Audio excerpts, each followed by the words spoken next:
Good morning students. I am Rita Sharma from MMP Group of Schools. Welcome you in chemistry classes. बच्चों हम 9th class chemistry के second chapter is matter around us pure का revision कर रहे हैं और इसमें हमने मिक्सचर को डिस्कस कर लिया है। आज हम कंपाउंड के बारे में पढ़ेंगे, कंपाउंड क्या होता है। और मिक्सचर में जो एग्जाम्पल के थ्रू हमने मिक्सचर को समझा था वो हमने लिया था आयरन पाउडर, आयरन फाइलिंग्स जिसको कहते हैं, और सल्फर का मिक्सचर। नौ हम कंपाउंड के बारे में पढ़ेंगे। तो बेटा पहली बात तो आप ये याद रखें, कंपाउंड केमिकल कॉम्बिनेशन से बने होते हैं। कंपाउंड प्योर सब्सटेंस है जो केमिकल कॉम्बिनेशन से बनते हैं। जिसके केमिकल कॉम्बिनेशन के 2 और मोर एलिमेंट्स के केमिकल कॉम्बिनेशन से कंपाउंड बनते हैं। तो देखिएगा बेटा, a compound is a substance made up of 2 और मोर एलिमेंट्स। कंपाउंड एक सब्सटेंस है जो बना हुआ होता है 2 और more elements chemically combined. Chemical combination होती है, केमिकल रिएक्शन होता है in a fix proportion by mass. और हमें जिन एलिमेंट का केमिकल कॉम्बिनेशन हम करवा रहे हैं उनका मास भी फिक्स लेना पड़ता है। For example water H2O is a compound. Water एक कंपाउंड है made up of 2 elements, 2 element से मिलकर बना हुआ है। किस किस से? Hydrogen and oxygen. Chemically combined in a fix proportion of 1:8 by mass. यहाँ पे जो हमने हाइड्रोजन और ऑक्सीजन का जो रेशो ले रखा है, 1 पार्ट तो किसका ले रखा है? हाइड्रोजन के मास का, और 8 पार्ट किसका ले रखा है? ऑक्सीजन का मास। इस रेशो में लेंगे तो ही वाटर का फॉर्मेशन होगा, वरना नहीं होगा। एटॉमिक मास हाइड्रोजन का 1 है और ऑक्सीजन का कितना है? 16। सो द H2O का रेशो, यहाँ 2 हाइड्रोजन है, 1 हाइड्रोजन का मास 1 होता है, 2U आ गया और इसका 16U। तो इनको हम जब सिंप्लीफाई करेंगे तो रेशो कितना आ जाएगा बच्चों? 1:8। Similarly common salt sodium chloride, देखो वाटर क्या है? एक कंपाउंड है जो किससे मिलकर के बना हुआ है? 2 एलिमेंट्स इसमें कंबाइंड हो रहे हैं। कौन कौन से? हाइड्रोजन और ऑक्सीजन। और किस रेशो में लेना है हमने इनको? बाय मास 1:8 के रेशो में लेना है। अगर आपने 1 पार्ट हाइड्रोजन और 8 पार्ट ऑक्सीजन नहीं लिया तो वाटर फॉर्मेशन नहीं होगा। चाहे वो कोई भी वाटर हो, tap water, river water, rain water, pond water, कहीं का भी वाटर, अमेरिका, इंडिया, सब में वाटर में जो हाइड्रोजन ऑक्सीजन का रेशो कितना होता है बच्चों? 1:8 होता है। सिमिलरली कॉमन सोल्ट जिसको सोडियम क्लोराइड कहते हैं, NaCl is a compound made up of 2 elements. 2 element इसमें कौन कौन से? Sodium and chlorine.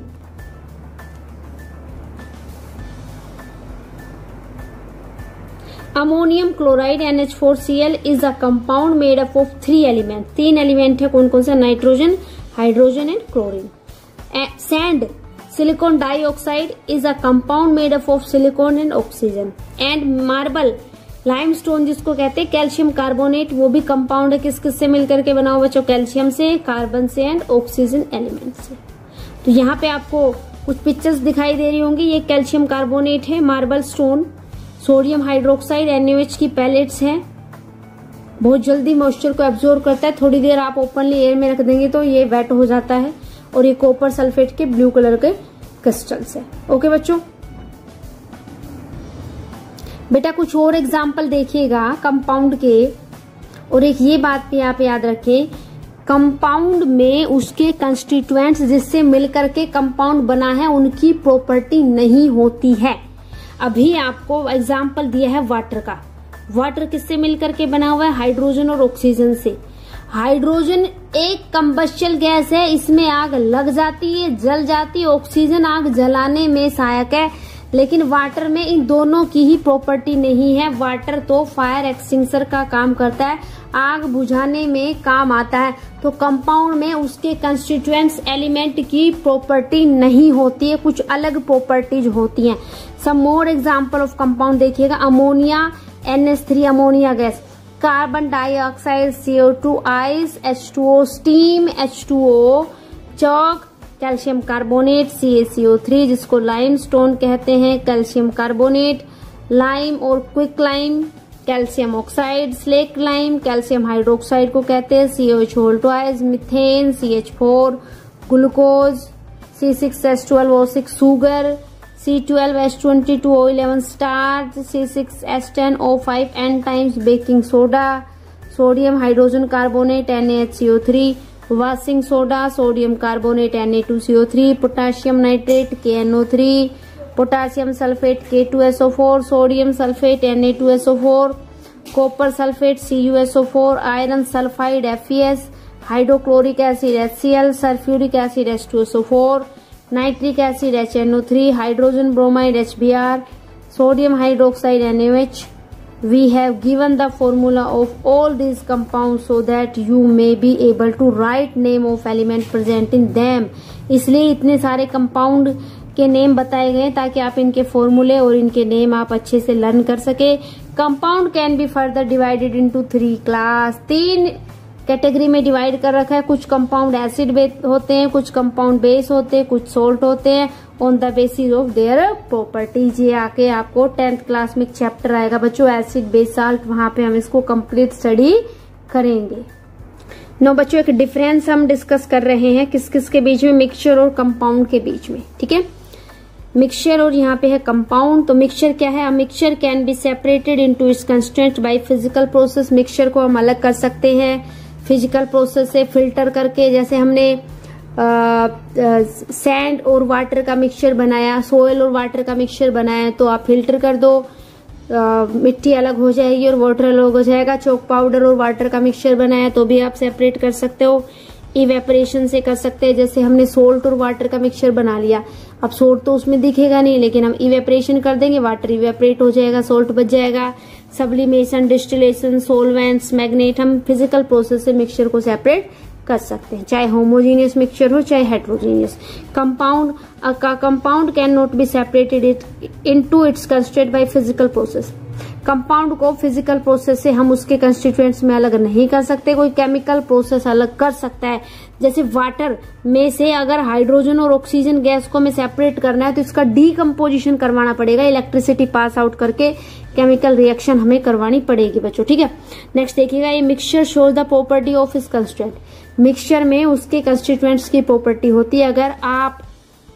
अगर आप एक मिक्सचर बना रहे हैं किसका, सोयल का और सैंड का, तो बेटा इस मिक्सचर में सोयल की भी प्रॉपर्टी मिलेगी और सैंड की भी प्रॉपर्टी मिलेगी. लेकिन कंपाउंड में उसकी कंस्टिट्यूएंट्स की प्रॉपर्टी नहीं होती. The properties of a compound are entirely different from those of its constituents. Compound में उसके कंस्टिट्यूएंट्स की प्रॉपर्टी नहीं होती, बिल्कुल अलग प्रॉपर्टी होती है. अभी मैंने आपको बताया वाटर में ना तो हाइड्रोजन की प्रॉपर्टी है ना ऑक्सीजन की. Okay, energy in form of heat light is usually neither given out nor absorbed in the preparation of a mixture. Mixture को बनाते टाइम ना तो एनर्जी रिलीज होती है ना एब्जॉर्ब होती है. आप सोल्ट इन वाटर बना रहे हो, शुगर इन वाटर बना रहे हो, आप सोयल इन सैंड बना रहे हो, चॉक पाउडर इन वाटर बना रहे हो, तो किसी टाइप की एनर्जी की रिक्वायरमेंट नहीं है. लेकिन कंपाउंड बनाते टाइम एनर्जी रिलीज भी हो सकती है, बाहर भी निकल सकती है, हमें सप्लाई भी करनी पड़ सकती है. Energy in form of heat light is usually given out और absorb during the preparation of a compound. एक कंपाउंड बनाते टाइम या तो एनर्जी रिलीज होगी या एनर्जी एब्जॉर्ब होगी. The composition of a mixture is variable. The constituents can be present in any proportion by mass. A mixture does not have definite formula. Mixture का कोई definite formula नहीं है. जिनको मिला करके मिक्सचर बना रहे हो वो कम ज्यादा कर सकते हो. आप सोल्ट इन वाटर मिक्स कर रहे हो तो सोल्ट आप ज्यादा ले सकते हो, वाटर थोड़ा कम कर सकते हो, वाटर ज्यादा ले सकते हो, सोल्ट कम ले सकते हो. आप सोयल और सैंड को मिला रहे हो तो कुछ भी आप ज्यादा लो कुछ भी कम लो, यहाँ पे कोई बाउंडेशन नहीं है. The composition of a compound is fix. Compound की कंपोजिशन फिक्स है.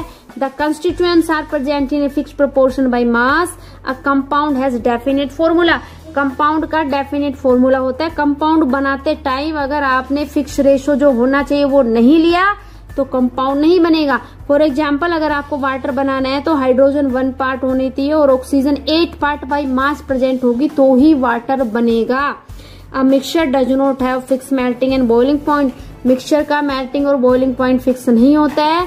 A compound has fixed melting and boiling point. Compound का मेल्टिंग और बॉइलिंग पॉइंट क्या होता है बच्चों? फिक्स होता है. कंपाउंड हमेशा होमोजीनियस ही होंगे. मिक्सचर होमोजीनियस भी हो सकता है और बच्चों हेट्रोजीनियस भी हो सकता है. एक स्पेशल टाइप के मिक्सचर की हम बात करेंगे, उसको स्पेशल नाम भी दिया है, वो हम नेक्स्ट लेक्चर में बच्चों डिस्कस करेंगे, जिसको हम सॉल्यूशन कहते हैं। तो इसको हम नेक्स्ट लेक्चर में डिस्कस करते हैं। आई होप बच्चों आपको कंपाउंड, मिक्सचर और इसका डिफरेंस अच्छे से समझ में आ गया होगा। थैंक यू बच्चों, हैव ए नाइस डे बेटा।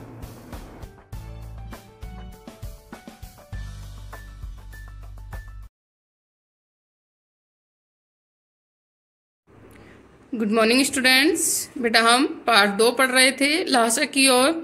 इसको आगे पढ़ते हैं कि ये जो पार्ट है ये एक यात्रा वृतांत है ये राहुल सांस्कृत्यायन का। तो उन्होंने अपनी तिब्बत की यात्रा के बारे में बताया कि जब वो नेपाल के रास्ते तिब्बत गए थे तो वहां के बारे में बताया कि वहां पर किस तरह से लोग आपस में मिलजुल कर रहते थे। हर किसी की मदद की जाती थी, जाति पाति छुआछूत नहीं थी। और वहां का विशेष पदार्थ चाय, पेय जो था वो चाय था।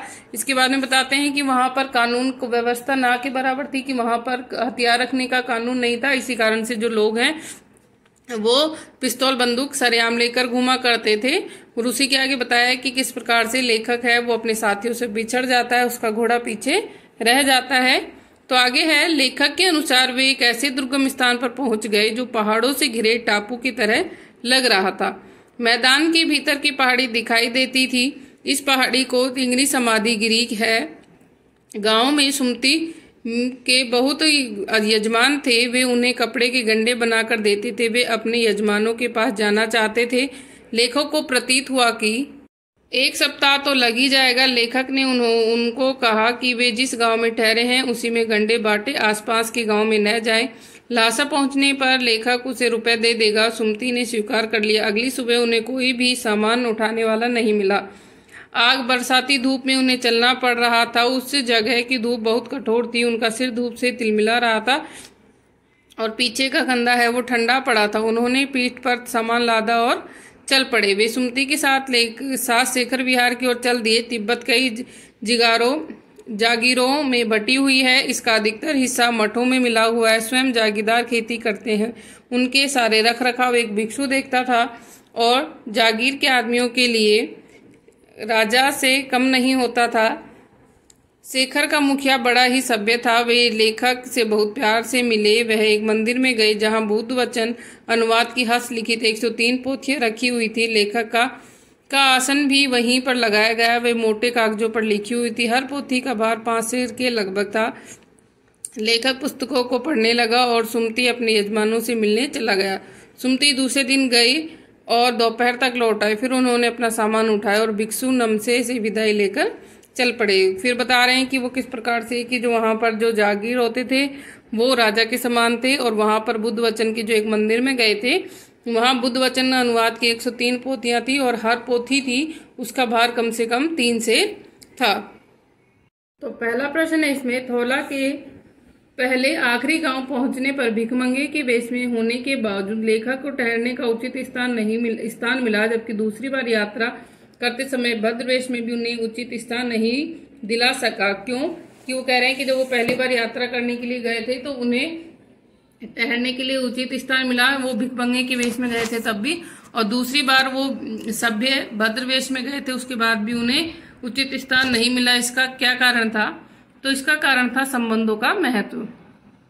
तिब्बत के इस मार्ग पर यात्रियों के लिए एक जैसी व्यवस्था नहीं थी, इसलिए वहां जान पहचान के आधार पर ठहरने का उचित स्थान मिल जाता था। पहली बार लेखक के साथ बौद्ध भिक्षु सुमति थे। सुमति की वहां जान पहचान थी, पर 5 साल बाद उन्होंने सब कुछ बदल गया था। बहुत कुछ बदल गया था। भद्रवेश में होने पर भी उन्हें उचित स्थान नहीं मिला था। उन्हें बस्ती के सबसे गरीब झोपड़ी में रुकना पड़ा। यह सब समय के लोगों की मृत्यु, उस समय के लोगों की मनोवृत्ति में बदलाव के कारण हुआ। वहां के लोग शाम होते ही चट पीकर होश खो देते थे। सुमति भी साथ नहीं थे। तो इसका कारण था कि संबंधों में बदलाव था कि पहली बार जब गए थे तो ऐसा नहीं था, और इसके साथ साथ में जो सुमति थे वो उनके साथ में गए थे, उनकी वहां पर अच्छी जान पहचान थी। लेकिन 5 साल बाद में जब वो गए थे तो लोगों की जो भावना थी, मनोवृत्ति थी, वो बदल चुकी थी। और वहां के लोग शाम होते ही एक चट जो शराब के जैसे होता है वो पीकर वहां पर होश खो देते थे, और साथ में सुमति भी नहीं था। सेकंड प्रश्न है, उस समय तिब्बत में हथियार का कानून न होने के कारण यात्रियों को किसका भय बना रहता था? तो उत्तर है, उस समय तिब्बत की पहाड़ों की यात्रा सुरक्षित नहीं थी। लोगों को डाकुओं का भय बना रहता था। डाकू पहले लोगों को मार देते और फिर देखते कि उनके पास पैसा है या नहीं। तिब्बत में हथियार रखने से संबंधित कोई कानून नहीं था, इसी कारण लोग खुलेआम पिस्तौल बंदूक आदि लेकर घूमते थे। नेक्स्ट है आपका थर्ड पर्सन। लेखक लंकोर के मार्ग में अपने साथियों से किस कारण से बिछड़ गए? तो उत्तर है लेखक का घोड़ा धीरे में चलने लगा। वह धीरे धीरे बहुत पिछड़ गया। एक जगह जहां से दो रास्ते फूट रहे थे उसने गलत रास्ता चुन लिया और 2-3 किलोमीटर उसी रास्ते पर चल पड़ा, फिर वहीं से लौटकर आना पड़ा। तो क्या हो गया था कि उनका घोड़ा है वो धीरे चल रहा था, इस कारण से वो उनसे पिछड़ गए थे और वो गलत रास्ते पर चले गए थे। लेखक ने शेखर विहार में सुमति को उनके यजमानों के पास जाने से रोका, परंतु दूसरी बार रोकने का प्रयास क्यों नहीं किया? सुमति रास्ते के आसपास के गांवों में गंडे ताबीज बांटते घूमते थे और कई दिन लगा देते थे, इसलिए लेखक ने उन्हें केवल पड़ाव के गांव में गंडे बांटने और यजमानों के पास न जाने के लिए कहा। पर शेखर विहार के मंदिर में उन्हें 103 भारी भरकम हस्तलिखित पोथियां मिल गई थी। उनका अवलोकन करने के लिए समय की आवश्यकता थी, इसलिए सुमति को नहीं रोका।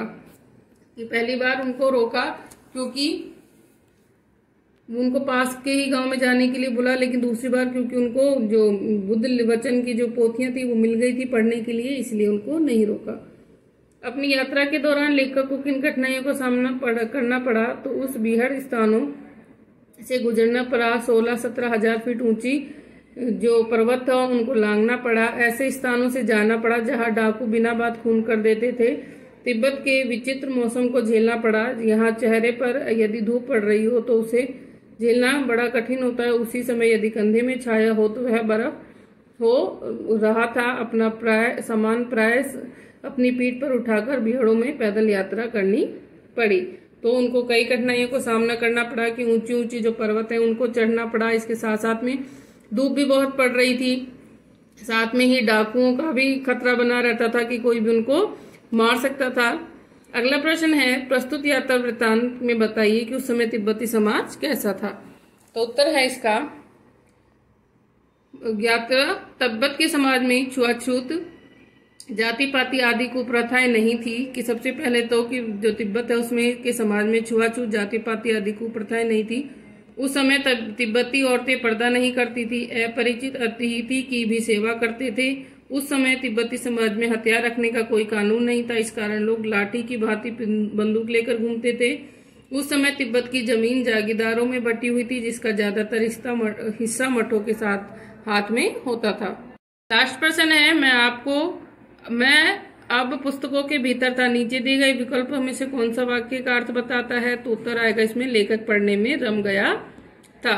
तो बेटा ये सभी प्रश्न उत्तर आपको नोटबुक में नोट करने हैं। Thank you.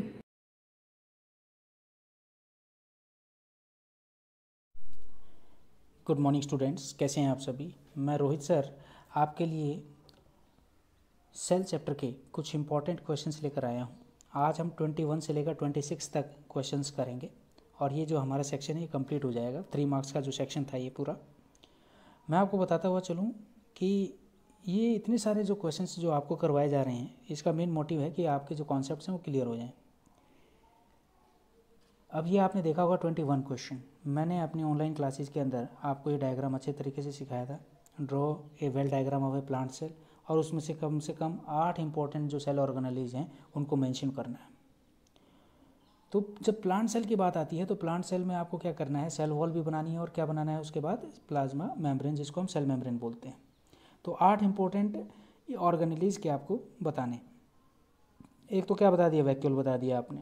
दूसरा क्या बता दोगे, न्यूक्लियस बता दोगे। न्यूक्लियस का चारों तरफ क्या होता है, एंडोप्लाज्मिक रेटिकुलम, और एंडोप्लाज्मिक रेटिकुलम के ऊपर क्या होते हैं, राइबोसोम्स होते हैं। माइटोकॉन्ड्रिया बता सकते हैं आप, साइटोप्लाज्म बता सकते हैं, क्लोरोप्लास्ट होते हैं, ग्रीन कलर प्रोवाइड कराते हैं।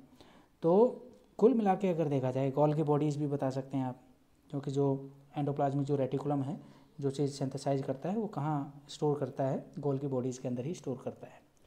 तो ये जो डायग्राम है कम से कम 2 या 3 बार आपको क्या करनी है, इसकी प्रैक्टिस करनी है, जैसे कि हूबहू आप ये जो डायग्राम है आप बना सकें। अब बढ़ते हैं नेक्स्ट क्वेश्चन की तरफ। Question number 22। क्वेश्चन नंबर 22 देख रहे होंगे आप। यहाँ पे एनिमल सेल के बारे में पूछा है और वही 8 ऑर्गेनेलीज क्या करनी है आपको यहाँ पर एक्सप्लेन करनी है।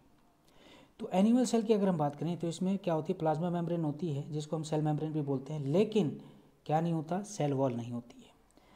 दूसरा आपको मैं बता दूं, जो न्यूक्लियस होता है वो बिल्कुल सेंटर में प्रेजेंट होता है, और न्यूक्लियस को अगर हम देखें तो उसके अंदर जो क्रोमेटिन फाइबर्स आपको नज़र आते हैं, क्रोमोजोम नज़र नहीं आएंगे। क्रोमोजोम कब नज़र आएंगे, जब सेल डिवीजन होगा। और वहीं इसमें जो कंडेंस जो स्ट्रक्चर आपको नज़र आता है उसको हम बोलते हैं न्यूक्लियोलस। न्यूक्लियर पोर बताएंगे आप कि यहाँ पर न्यूक्लियर पोर भी होते हैं, छोटे छोटे राइबोसोम्स होते हैं, न्यूक्लियस होता है, वैक्यूल्स होते हैं, rough endoplasmic reticulum, polyribosomes, centriole, lysosomes, Golgi body, mitochondria, ये सारी चीज़ें, स्मूथ एंडोप्लाज्मिक रेटिकुलम, ये देख लीजिए बहुत सारे हो जाते हैं। आपको तो केवल 8 बताने थे, यहाँ पे कम से कम 10 या 12 आपको बताए गए हैं। तो इसके अलावा भी आप यहाँ पे क्या है बहुत सारी चीज़ें बता सकते हैं, जैसे न्यूक्लियोप्लाज्म बता दिया आपने, न्यूक्लियोलस बता दिया। तो इस प्रकार से आप मेंशन करके अपने क्वेश्चन को कंप्लीट कर सकते हैं। सिंपल है, तरीका यही है कि आप डायग्राम को अच्छे से देखें और उसको बनाने की कोशिश करें। 1 या 2 दिन लगते हैं अच्छे तरीके से बनाने में।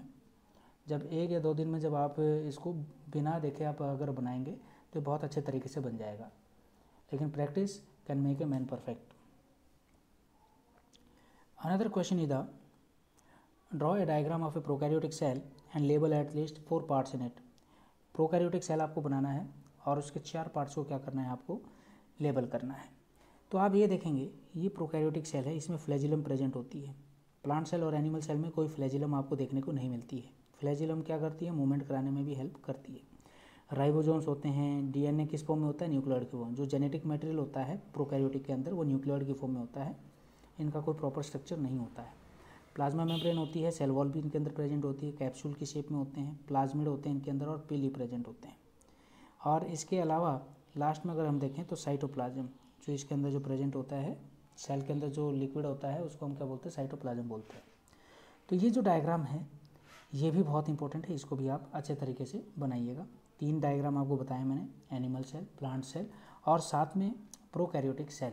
ये तीनों जो सेल्स हैं आपके एग्ज़ाम में पूछे जा सकते हैं, इनमें से कोई भी डायग्राम आपका एग्ज़ाम में आ सकता है। तो होपफुली आप समझ ही गए होंगे, इनको अच्छे तरीके से क्या करना है, आपको ड्रॉ करना है और बिना देखे आपको क्या है ये बनाना आना चाहिए। और जितना अच्छा बनाएंगे तो उतने ही अच्छे स्कोर भी आप क्या करेंगे, प्राप्त कर पाएंगे।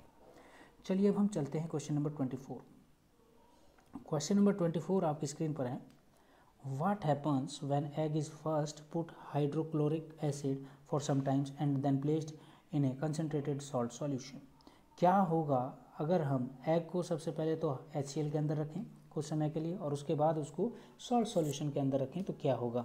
तो मैं आपको बता देता हूँ कि अगर मान लीजिए हम एग को सबसे पहले हाइड्रोक्लोरिक एसिड में कुछ समय के लिए रखते हैं और फिर उसके बाद जो एग सेल है वो किसकी बनी होती है, कैल्शियम कार्बोनेट की बनी होती है, जो कि क्या है एसिड के साथ रिएक्ट करेगी तो क्या हो जाएगी, डिजोल्व हो जाएगी।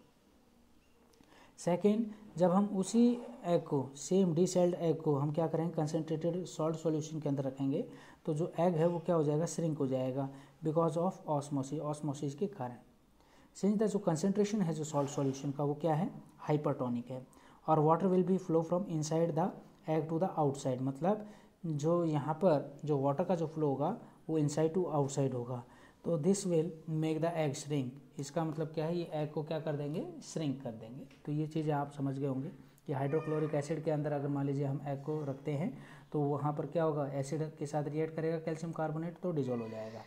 दूसरा, जैसे ही जो डीसेल्ड जो एग है जो डिजोल्व हो गया है तो उस एग को अगर मान लीजिए हम किसी कंसनट्रेटेड सॉल्ट सॉल्यूशन के अंदर रखते हैं तो वो एग क्या हो जाएगा, श्रिंक हो जाएगा by the help of the osmosis process, क्योंकि यहाँ पे जो कंसनट्रेटेड जो सॉल्ट सॉल्यूशन है वो क्या है, हाइपरटोनिक है। तो हाइपरटोनिक है तो वाटर क्या करेगा, मूव करेगा from inside the egg to the outside. Last question है बच्चों, क्वेश्चन नंबर 25।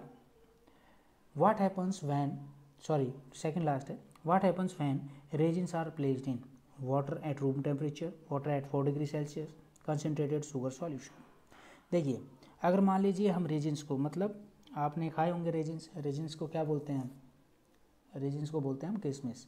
तो नॉर्मली अगर रेजिन्स को हम वाटर के अंदर रखते हैं इन रूम टेम्परेचर तो वो स्वेलअप हो जाती हैं। तो इसका मतलब क्या होगा कि सेल के अंदर वाटर चला गया है और ये हुआ किस वजह से है, ऑस्मोसिस प्रोसेस के तहत। तो यहाँ पे जो कंसनट्रेशन जो वाटर है, concentration of water higher on the outside than the inside of the raisin, मतलब जो वाटर का कुछ कंसनट्रेशन जो किशमिश के अंदर है वो क्या है, कम है और बाहर क्या है, ज़्यादा है।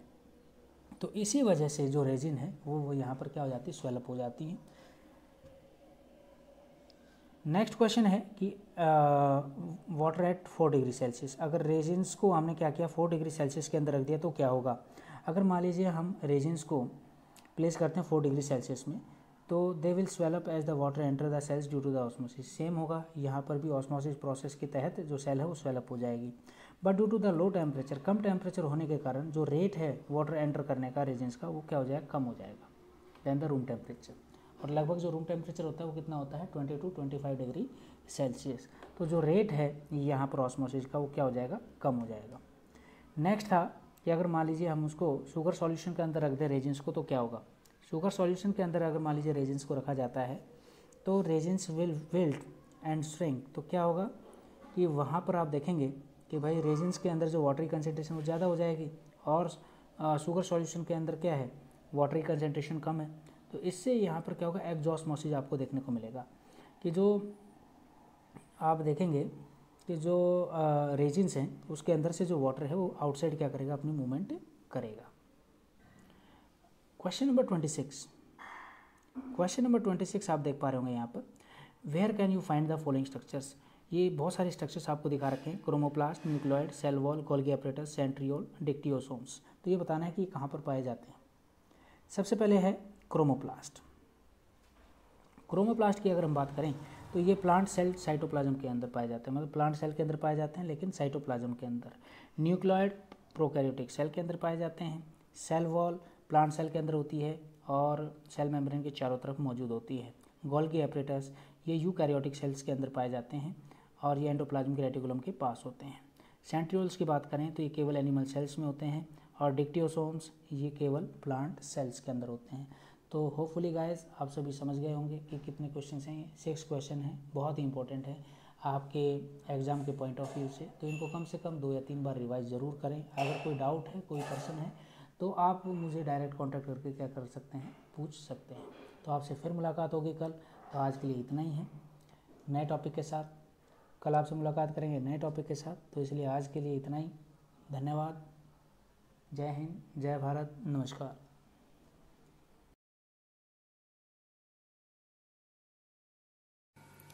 Good morning students, myself Mona Yadav. So in this particular video, that is part 9 of class 9th history, chapter 1st, the French Revolution, we are going to discuss about our further chapter. And in our previous chapter we have discussed about the guillotine machine. Okay students, so Robespierre के बारे में हम last paragraph में read कर चुके हैं। Jacobin club या Jacobian government जो उस टाइम एक तरह से अपना राज कर रही थी। Robespierre pursued his policies so relentlessly that even his supporters began to demand moderation. Finally, only July 1794, he was convicted by a court. He was arrested and sent to guillotine on next day. तो guillotine के बारे में हम पढ़ चुके हैं, जो कि एक आरा मशीन थी कि जिसके ऊपर एक तरह से कोर्ट जब डिसाइड करता था कि उसको गिल्टी माना गया है तो गिलोटिन के ऊपर उसको उसका सिर धड़ से अलग कर दिया जाता था। देन रोबेस्पियर ने क्या किया कि अपनी जो पॉलिसीज थी उनको एक तरह से स्टार्ट करने में इतनी ज्यादा कठोरता दिखाई कि उसके जो सपोर्टर्स थे वो भी उनको भी वो अच्छा नहीं लग रहा था, वो भी मॉडरेशन की डिमांड कर रहे थे। सो फाइनली ओनली जुलाई 1794, तो फाइनली क्या हुआ कि जुलाई 1794 में कोर्ट ने उसको दोषी माना and he was convicted by a court. और अगले ही दिन he was arrested and sent to guillotine on next day. उसको अरेस्ट किया गया और गिलोटिन पे उसको चढ़ाकर फांसी दे दी गई। So our next topic is a directory rules France. Means अब जैकोबिन गवर्नमेंट के बाद किसने रूल किया।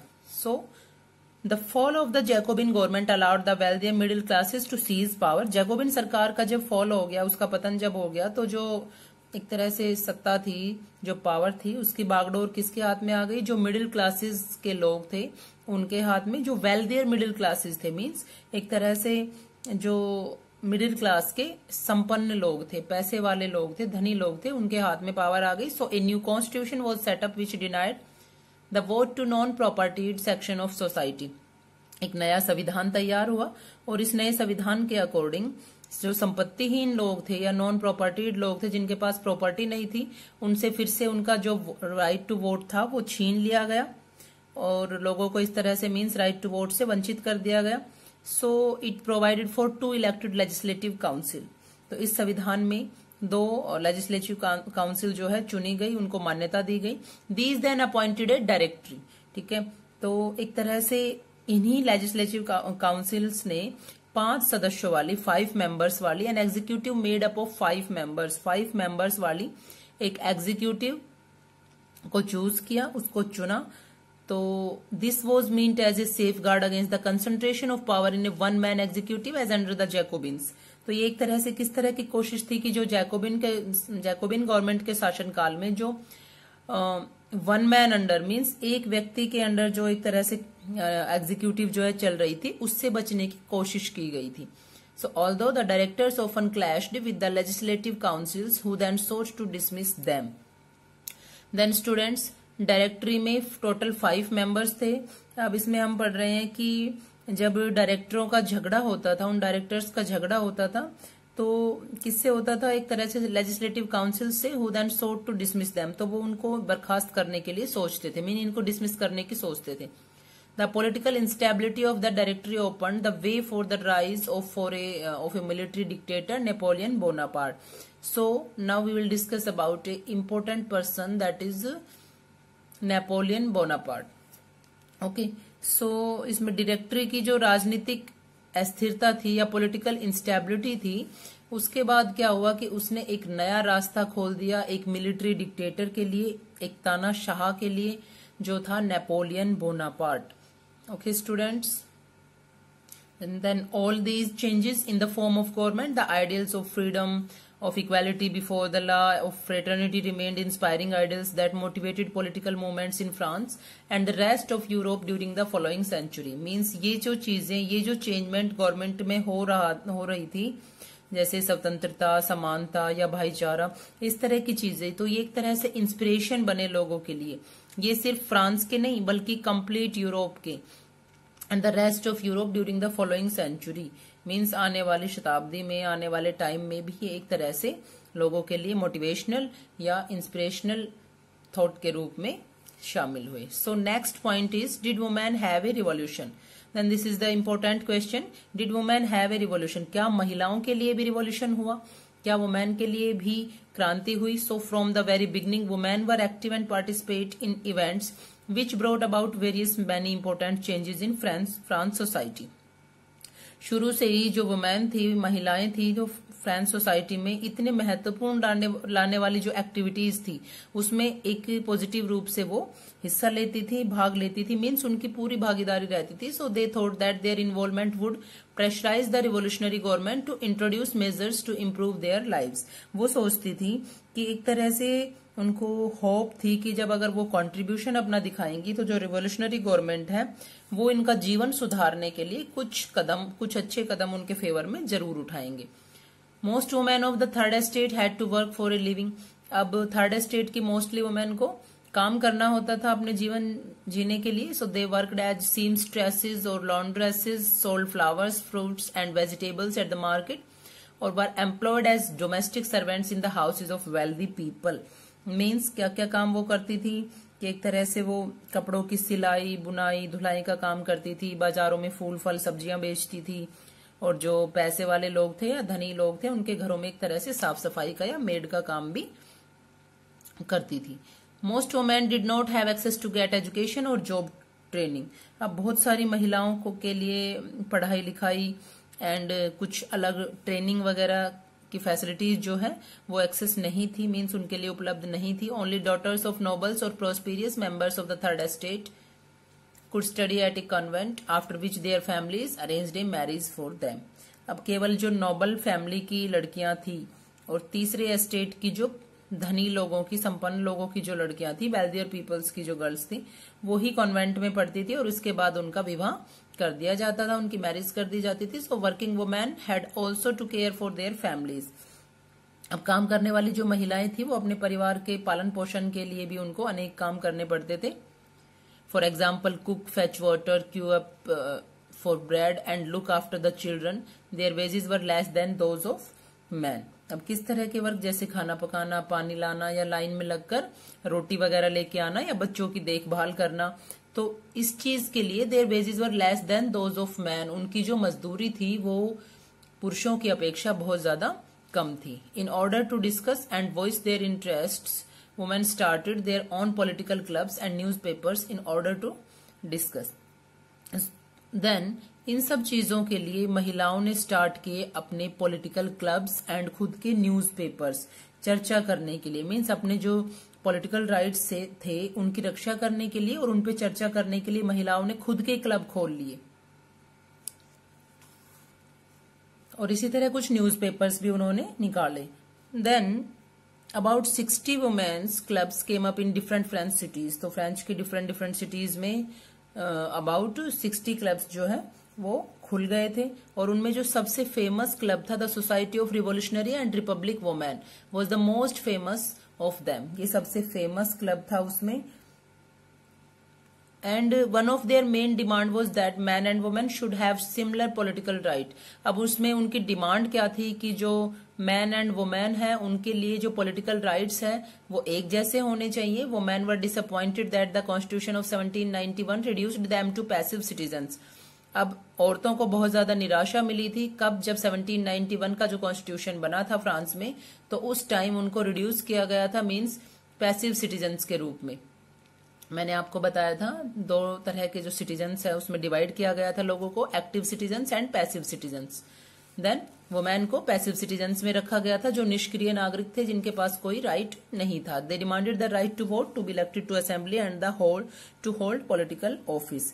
अब उन्होंने अपने राइट टू वोट के लिए, असेंबली के जो इलेक्शन है उसमें भाग लेने के लिए या फिर कुछ पॉलिटिकल पदों के लिए उसकी डिमांड रखी. Only then they felt would their interest be represented in the new government. अब उनके अनुसार केवल तभी जो न्यू गवर्नमेंट थी वो उनके फेवर का सही जो है रिप्रेजेंट उसको कर पाएगी, उनके इंटरेस्ट को या उनके भलाई में काम कर पाएगी, अगर वो इनको इस तरह से राइट जो है प्रोवाइड करती है. So in the early years the revolutionary government did introduce laws that helped improved of women's lives. तो जो रिवोल्यूशनरी गवर्नमेंट थी उसने स्टार्टिंग में औरतों की हेल्प के लिए इस तरह के कुछ इम्प्रूवमेंट लाने वाले जो है लॉज लागू किए, कानून लागू किए. Together with the creation of state schools, सरकारी स्कूलों की स्थापना के साथ साथ schooling was made compulsory for all girls. Schooling सभी के लिए कंपल्सरी कर दी गई, मीन्स स्कूली शिक्षा सभी के लिए जरूरी कर दी गई. Their fathers could no longer force them into marriage against their will. अब उनके पिता उनको बहुत ज्यादा फोर्स नहीं कर सकते थे उनको जल्दी शादी करने के लिए, उनकी इच्छा के विपरीत. Marriage was made into a contract entered into freely and registered under civil law. अब मैरिज को एक अपनी इच्छा के अकॉर्डिंग एक लॉ बना दिया गया and registered under civil law, और कानून के अंडर इसको रजिस्टर किया गया. Divorce was made legal, divorce को भी एक तरह से लीगल किया गया and could be applied for by both women and man. तो तलाक को भी कानूनी रूप दिया गया और इस तरह से women could now train for jobs. जो वुमेन थी वो अब जॉब के लिए ट्रेनिंग भी ले सकती थी. दे कुड बिकम आर्टिस्ट्स और रन स्मॉल बिजनेसेस. तो वो अब आर्टिस्ट भी बन सकती थी और अपने छोटे छोटे बिजनेस भी चला सकती थी. However, women's struggle for equal political rights, however, continued. अब जिस तरह से वुमेन ने अपने लिए एक तरह से पॉलिटिकल राइट्स की डिमांड रखी थी तो उसके लिए वो कंटिन्यू रही, संघर्ष करती रही. The new government during the region of terror issued laws ordering closure of women's club and banning their political activities. अब जो न्यू गवर्नमेंट थी आतंकराज के टाइम या रीजन ऑफ टेरर के टाइम, उन्होंने इस चीज को इश्यू किया कि जितने भी वुमेन क्लब जो खोले गए हैं और उनकी जो पॉलिटिकल एक्टिविटीज है इनको बैन कर दिया जाए. So many prominent women were arrested and a number of them executed. तो बहुत सारी जो महिलाएं थी, जो प्रमुख महिलाएं जो नेतृत्व कर रही थी, लीडरशिप कर रही थी, उनको अरेस्ट कर लिया गया and a number of them executed, और उनको फांसी पे भी चढ़ा दिया गया. So women's movement for voting rights and equal wages continued through the next 200 years in many countries. तो वुमेन के जो मूवमेंट्स थे एक तरह से अपना अधिकार प्राप्त करने के लिए राइट्स के राइट टू वोट का अपना मूवमेंट एंड इक्वल वेजेस, और औरतों को पुरुषों के समान सैलरी मिलने का भी जो मूवमेंट था, इसमें ये इनकी दो मेन डिमांड थी कि अगले 200 सालों तक अगली शताब्दी में भी ये एक तरह से अनेक देशों में चलते रहे। During late 19th and early 20th century, the fight for the vote was carried out through an international suffrage movement. अब एक तरह से ही जो राइट टू वोट का जो स्ट्रगल था 19वीं सदी के अंत में और 20वीं सदी के स्टार्टिंग में एक इंटरनेशनल सफरेज मूवमेंट के रूप में, मीन्स अंतर्राष्ट्रीय मताधिकार आंदोलन के रूप में ये चलता रहा। And the example of the political activities of French women during the revolutionary years was kept alive as an inspiring memory. तो एक तरह से लोगों के सामने ये एक याद के रूप में, एक स्मृति चिन्ह के रूप में इसको जिंदा रखा गया। Women in France finally won the right to vote in 1946, और फाइनली 1946 में वुमेन को उनके जो राइट टू वोट था वो एक तरह से मिल गया और उन्होंने इस चीज में अपने आप को जिता दिया या उनकी जीत हुई। So students, this is all about the women's liberty, and tomorrow we will discuss about the abolition of slavery. Okay, thank you. Have a nice day.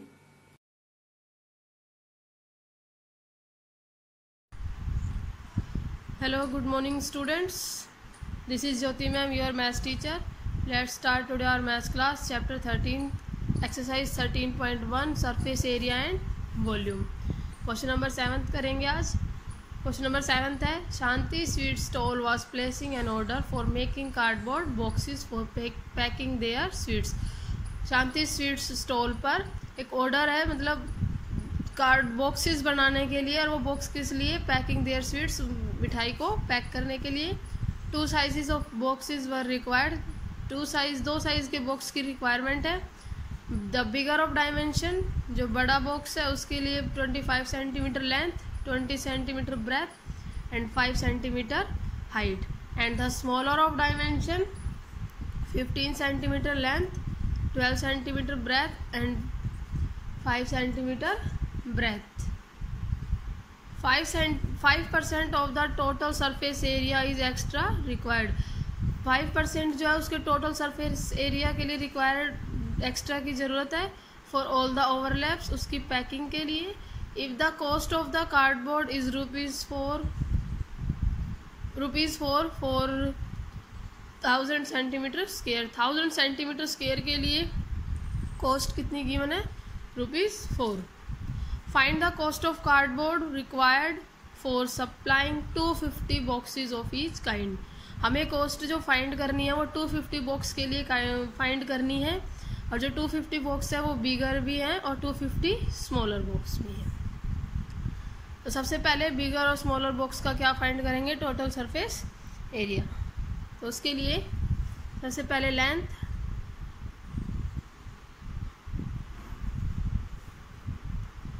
और bigger box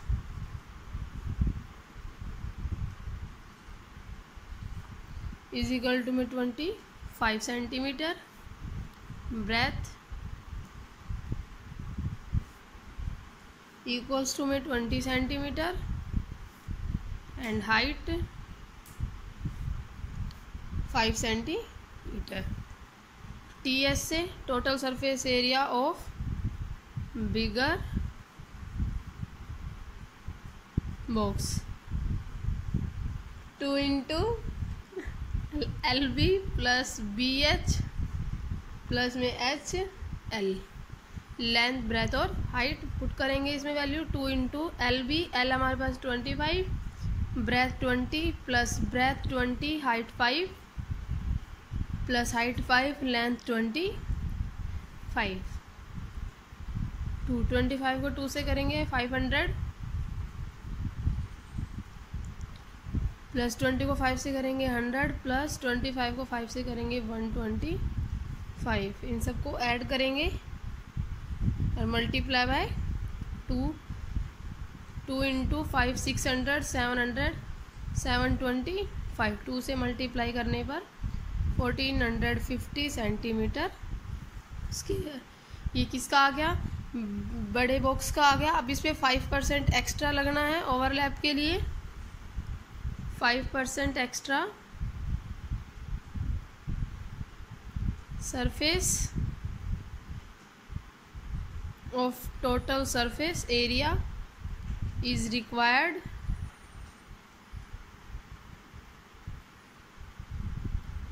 for all the overlaps।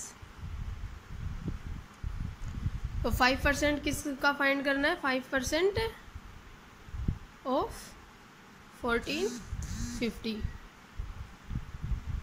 तो 5/100 into में 1450, 0 से 0 cancel, 5 1 जा 5, 5 2 जा 10, 2 से cancel करेंगे इसको, 2 7 जा 14, 2 2 जा 4.5। तो ये आ गया 72.5 सेंटीमीटर स्क्वायर। अब हम करेंगे टोटल, इसमें कितना हो जाएगा हमारे पास जो आया था ये 5% ओवरलैप के लिए था। तो इसमें जो टोटल निकलेगा हमारा टोटल सरफेस एरिया और bigger box with extra overlap equals to 1450 plus में 72.5 ऐड करने पर आ गया 1522.5 सेंटीमीटर स्क्वायर। नेक्स्ट अब हमें ये किसके लिए, कितने बॉक्स है इसके लिए फाइंड करना है? 250 बॉक्स के लिए required for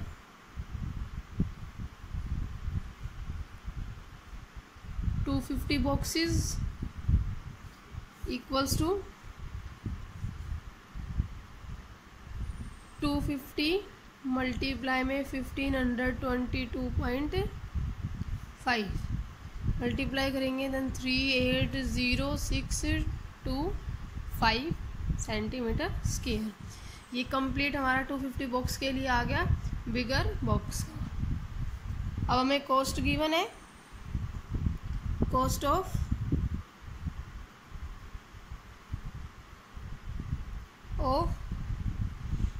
the box for 380,625 centimetre square is equal to में 1 बॉक्स के लिए कितना है? 4 रुपीज़ 4 पर 1000 मीटर स्क्वायर। तो 1 के लिए 4/100,000 सॉरी, एंड 3,80,625 के लिए इसको मल्टीप्लाई करेंगे।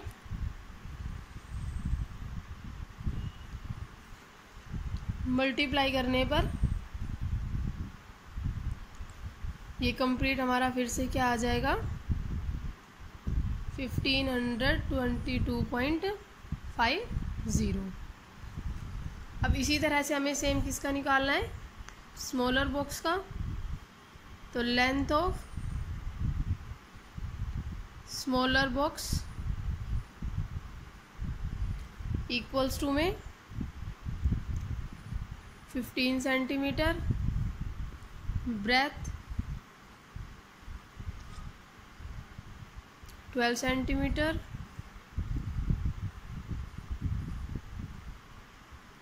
And height 5 centimetre. अब टोटल सरफेस एरिया TS से 2 इंटू LV 15 इंटू 12 प्लस में BH 12 इंटू 5 प्लस में HL 5 इंटू में 15 टू 15 इंटू 12 हमारा मल्टीप्लाई के बाद 180 प्लस 60 75, इन सब का मल्टीप्लिकेशन आ गया हमारे पास 630 centimetre square.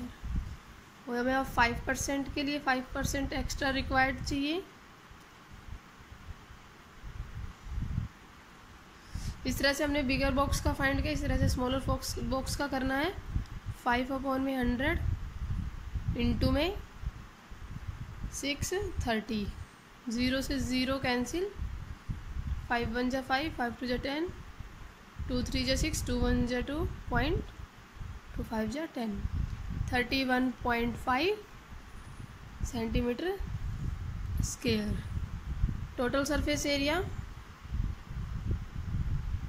With overlap equals to,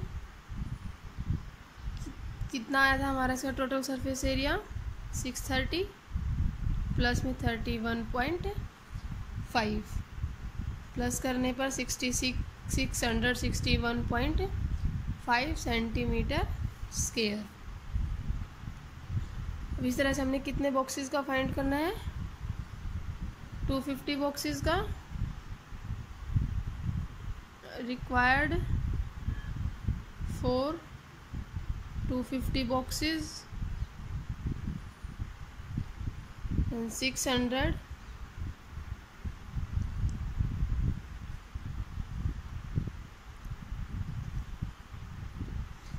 661.5 multiply by 250 equals to, multiply करने के बाद आएगा हमारे पास 165,375। हमें कॉस्ट फाइंड करनी है, cost of 1,65,375 centimetre square equals to में 4/1000 मल्टीप्लाई में जो टोटल 250 बॉक्सेस का एरिया है वो। अब इसको सोल्व करेंगे सिंप्लीफाई के बाद, तो ये फिर से हमारा आ जाएगा 661.50।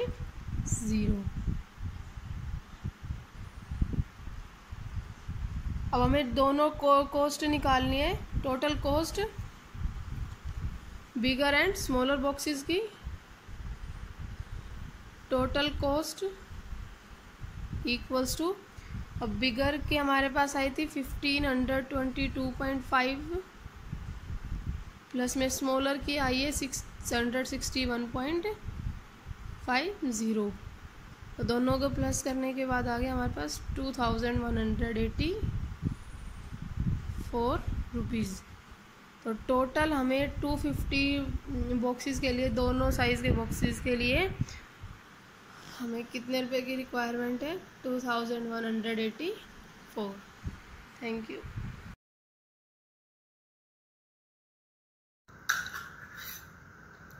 Welcome my dear students.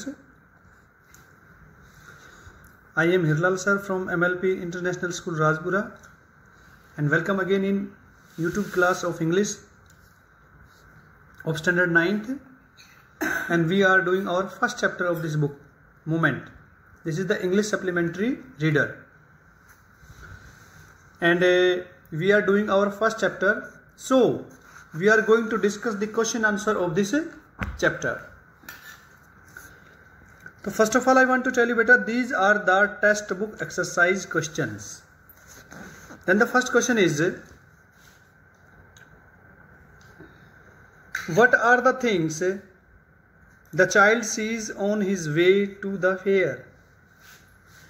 बेटा वे कौन कौन सी चीजें हैं जो बच्चा जो है मेले में जाते वक्त रास्ते में देखता है। Why does he lag behind? और वो पीछे क्यों रुक जाता है?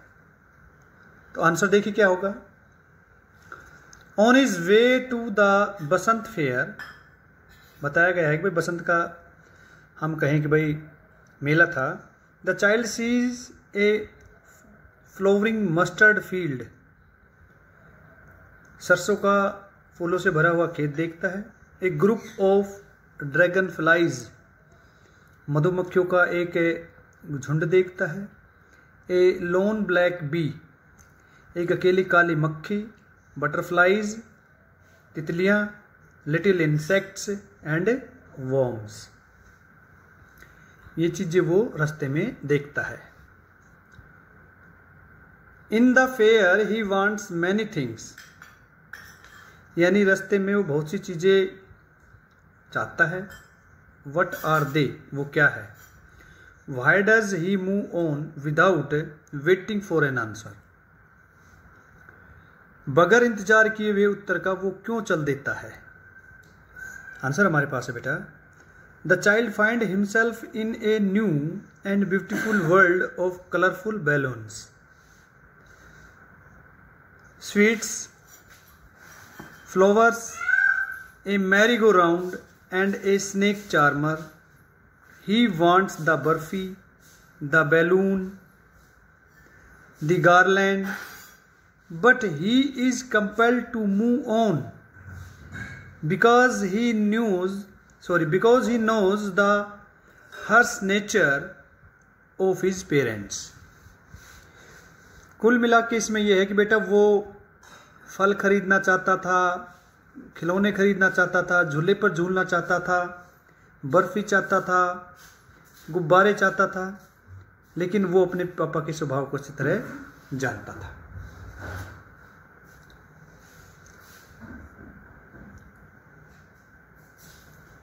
क्वेश्चन है हमारे पास बेटा, when does he realise that he has lost his way, उसे कब महसूस हुआ कि वो खो गया है। How has his anxiety and insecurity been described, उसकी उत्तेजना और उसका उतावलापन कैसे, यानी वो असुरक्षित कैसे डिस्क्राइब किया गया है। आंसर देखिए, the child sees a roundabout, लड़का जो है घूमने वाले झूले के को देखता है। Man, women and children were laughing and enjoying, वो हंस रहे थे और आनंद ले रहे थे। द राइड, वो राउंड अबाउट जो था उस पर खूब हंस रहे थे, लोटपोट हो रहे थे। He also makes a bold request, वह भी स्वयं एक बड़ी साहसीपूर्ण विनती करता है। टू हिज फादर, अपने पिता से। To let him also ride the swing, कि भाई वो भी झूले पर झूलना चाहता है। बट परंतु ही गेट्स नो रिप्लाई, उसे कोई उत्तर नहीं मिलता है। He turns to look for his parents, वह घूमता है, अपने माता पिता को देखता है, तलाशता है। दे आर नॉट देयर, वो वहां नहीं है। ही रियलाइजेज, वो महसूस करता है। That he has lost his वे, कि वो अपना रास्ता खो चुका है। ही क्राइज, वो चिल्लाता है। And runs in all direction, सभी दिशाओं में दौड़ता है। ही loses interest in all the things, वो सभी चीज़ों में रुचि खो देता है। विच अट्रैक्टेड हिम अर्लियर, जो कुछ समय पहले उसे बड़ी ही लुभावनी लगती थी। He only wants to meet his father and mother, वो तो केवल अपने मम्मी पापा से ही मिलना चाहता था।